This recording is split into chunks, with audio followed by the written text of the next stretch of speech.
Hello and welcome everyone. This is the second lecture. My name is Abdulkader El-Khatib. I'm a biomedical engineer and we're talking about dialysis machines.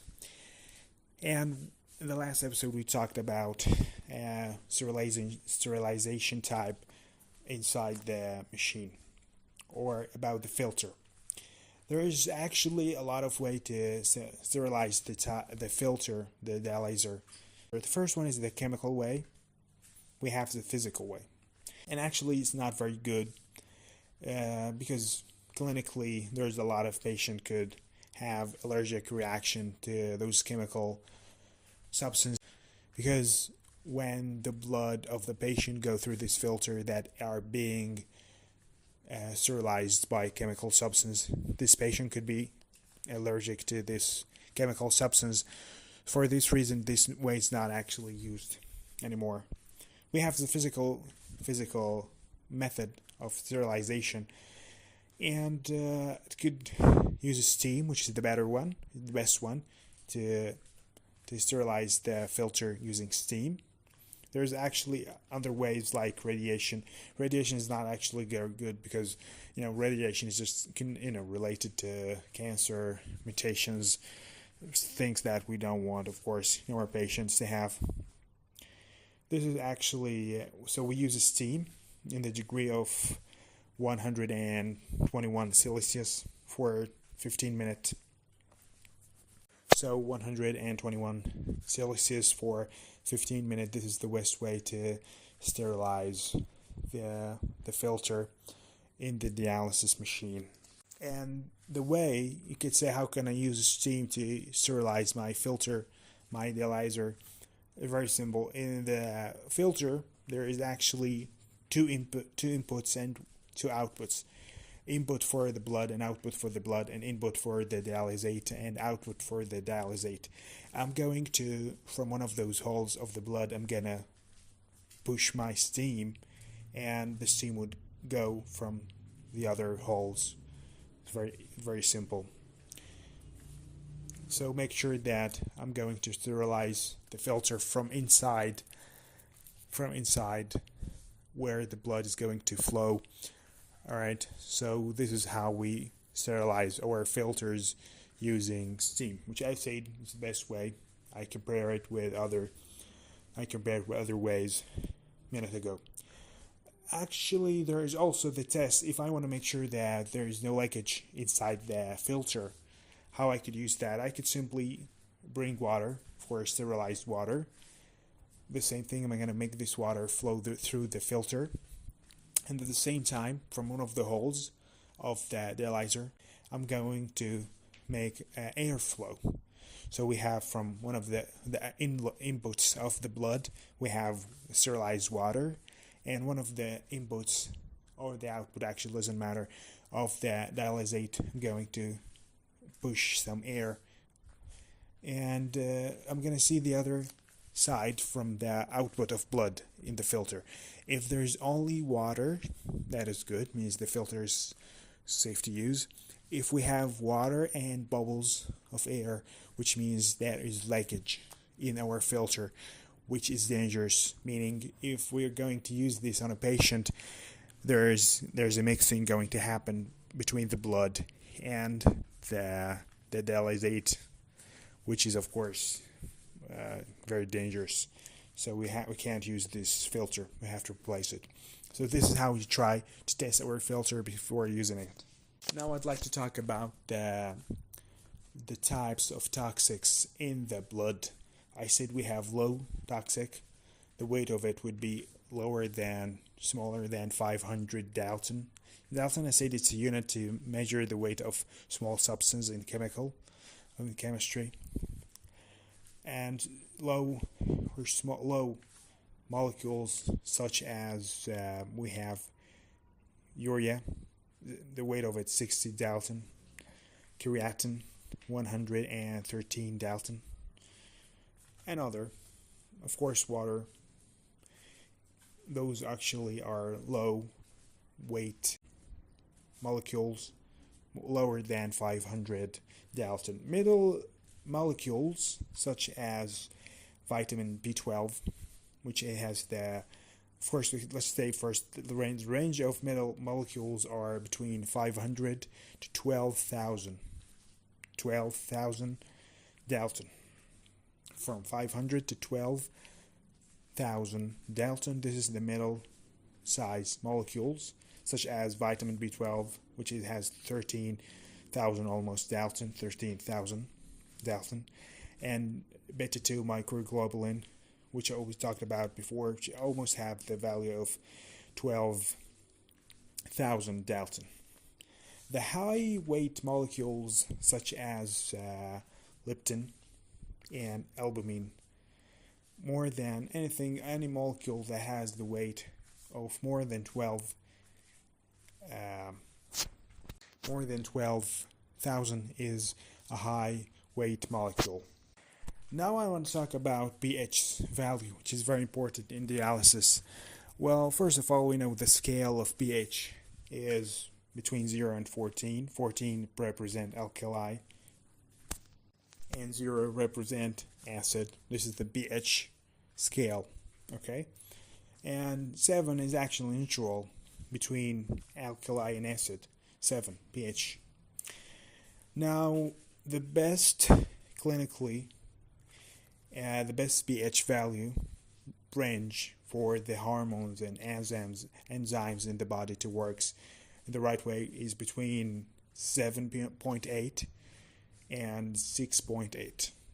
All right, and the optimal pH value, they said the best way for the body and the hormones and the enzymes is 7.4. Now in the body we have two main organs that are responsible for the pH value, which is the lungs and the kidneys. All right, so there's something when we breathe, we actually breathing depends on CO2. We get rid of CO2. When the amount of CO2 increase in the blood means that acid would increase as well, and vice versa. And for the kidneys, we have something called bicarbonate that has the chemical formula of HCO3. And when the level of bicarbonate increase, the alkali would increase in the blood, and vice versa.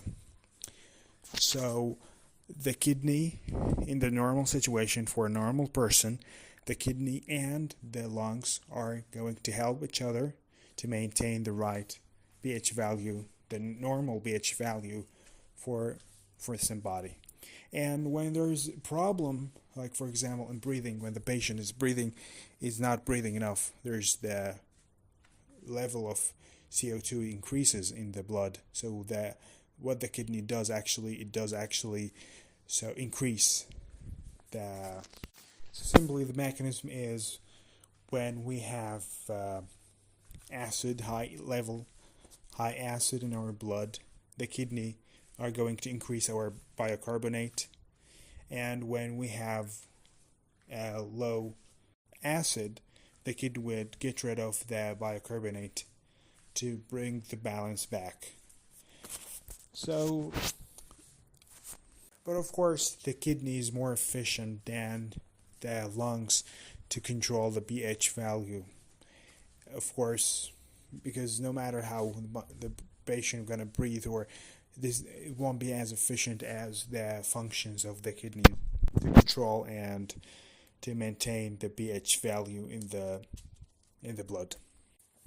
Now talking about the HD solution for a normal human being, the amount of the range of normal bicarbonate for a normal person is between 24 to 27.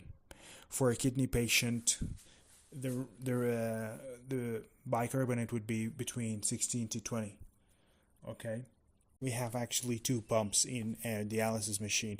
One of them are concentration pump for electrolytes such as sodium, potassium, magnesium, and the other pump is for a bicarbonate pump. This is actually the concept of mixing ratio in dialysis machine. mixing ratios such as 1 plus 34 or 1 plus 44. And it's very important that in the setting of the device, the mixing ratio should be the same of the mixing ratio in the bottle that is written on the bottle that are being used in the session. The same mixing ratio should be they should match each other. Otherwise, we're gonna have problem with concentrations. And what's the mixing ratio actually means? Like when we say, for example, 1 plus 34, it means we have 1 liter of concentration from the bottle A. We have 1.225 liter of bicarbonate from bottle B, and we have 32.75 liter of pure water. And the same thing for 1 plus 44 as mixing ratio. There are actually another numbers written on the label of the bottle, which is the unit would be different because we have 2 units dissolved in the water or not. So it's either milligram per liter or millimole per liter. Depends. The unit would be different. Depends if we have. I want to talk about the dialysate flow rate. All right. For example, if we set it as 500 milliliter for a minute, what that means actually if we have, for example, the session in average about 4 hours. 4 hours means 4 times 60 minutes. We have 240 minutes. Okay. If we're gonna multiply this by 500 milliliter for a minute, we will get 120 liter, which means there is 120 liter of dialysate liquid that are actually flowing into the filter during the session of dialysis. Okay, for duration as 4 hours. This is how the relationship between the flow rate of the dialysate and the length of the session, and of course the more the flow rate would be, the more the efficient of the session would be, because there's the same idea. There's more exchange happening between the blood and the dialysate, which means the blood is being poured more. And the last notice I would like to say here, the sodium, for example, has actually 2 concentration. One of them on label in bottle A, which is they say the red bottle, and one of them on the bottle B, which are the blue bottle. And we have to add them together to have the final concentration of sodium that is actually are given to the device. For example, in bottle A, the concentration of sodium would be, for example, 105 millimole per liter, and in bottle B we have, for example, the concentration would be 35 millimole per liter. So the final concentration of sodium that is given to the device would be, we're going to add them together, we have 140 millimole per liter. And the same thing for other electrolytes such as CH2. The same thing for others like CH3COO. Others have concentrations on bottle A and concentration on bottle B, and we have to add them together to have the final concentration that is actually being pumped in our device. I'm going to talk about in the next about conductivity in the next episode, God willing. And thank you so much for listening.